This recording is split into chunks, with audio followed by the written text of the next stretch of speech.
As my first video on this channel, this video will cover the lore I've managed to put together regarding the world of Wuthering Waves.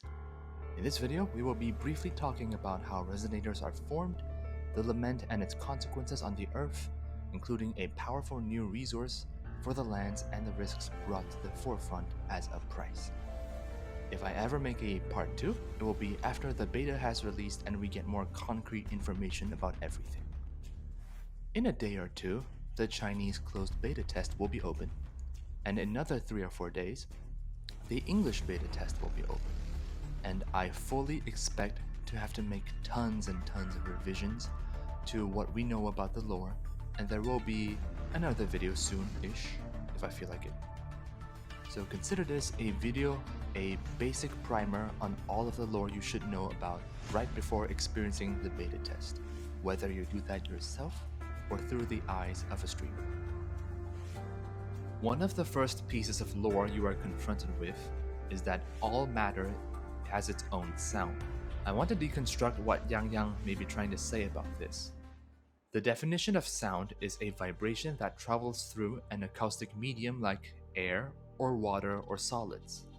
With sound being a unifying element of all ordinary matter, it's fair to say air has its own sound, correct?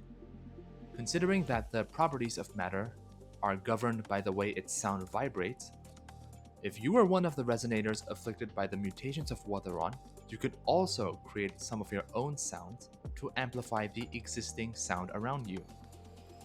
The example of an external vibrating force forcing the sound surrounding them to vibrate with greater amplitude at a specified frequency is the textbook definition of resonance in physics.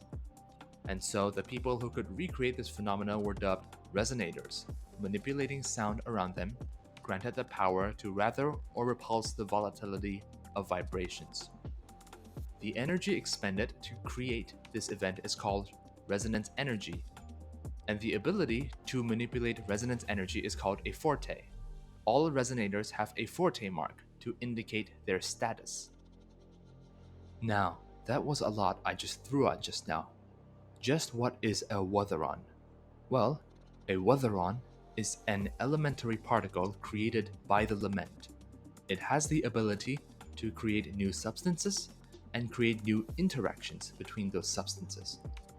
With biological organisms, it can interface with their genetic information and transmute them, granting enhanced or entirely new properties. What is the lament? The lament is an apocalyptic event that hit humanity so hard it threatened to push the dregs of civilization into utter extinction.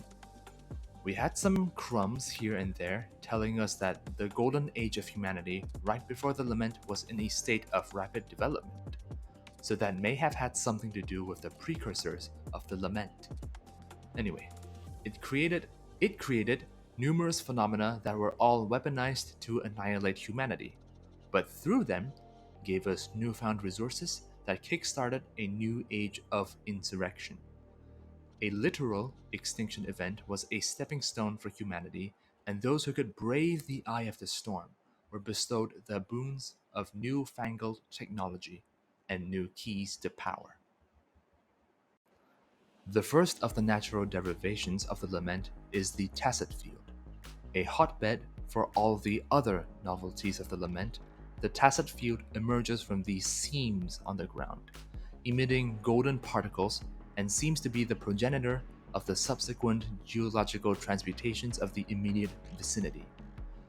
If an ordinary person stays in the tacit field for too long, their nervous system could become incoherent, and it may impede on their logic, and they may exhibit agitated or delirious behavior. In the mainline story of the technical test, there is a moment where we save the only surviving member of Archaeological Team 7. When asked if they needed help, he goes, Help? Help me? Indicating the severe tone acted upon him by proximity exposure to the tacit field. However, tacit fields are the dominant source of tacitite outcrops. These rocks can be seen almost everywhere in the world, and they are the key to reshaping humanity's mastery of the natural elements.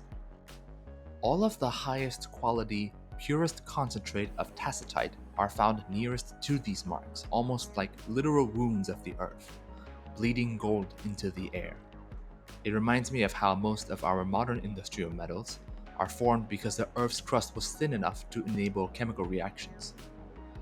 Similarly enough, the tacitite extracted is taken to processing plants and through the sciences of wutherochemistry, not a real name, manufactured into different products like a new metal called wutherium, chemical compounds like wutherite, and contributed to active biological fields like wutherological medicine.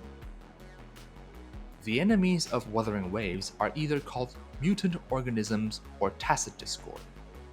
Mutant organisms are existing animals that experience numerous mutations to adapt with the ecosystem brought by the lament.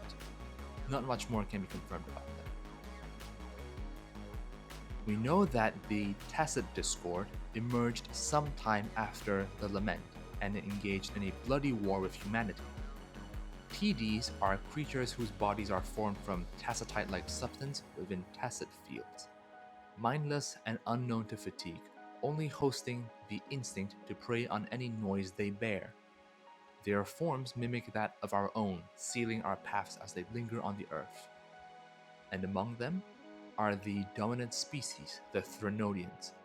These things at their full strength could match the strength of any army, top of their food chain, apex of the tier list. Only 6 of them have ever been created with the initial war, but ever since then they were defeated.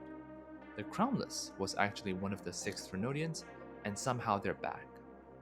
Even though the world of Wuthering Waves has been on the up and up lately, when they've built cities and factories and sanctuaries, there has been a growing unease. When the first sighting of the returning Crownless was first confirmed by a feathered Midnight Ranger, this blank slate amnesiac person was there. Not only were they a resonator, they were able to fell this Threnodian with or without the help of the Midnight Ranger. Don't you think that lines up a little too well from the perspective of an outsider? Despite being a very new pawn on the board, you are irrefutably caught at the eye of this storm. So expect all concerned parties, resonator or not, to keep their eye on you. I just want to say thank you for watching this far, and if you're still watching, I also run the Wuthering Waves update channel as Anglistic, I know, a very different name, where the point is I give you daily updates about any potential news. You don't have to watch that though. I want to make more topical videos in the future about specific characters or events in the game. I want to do more different stuff related to Wuthering Waves as well on this specific channel, so hopefully you'll stay tuned for that. Maybe we'll meet again in a different video, but that's it for now.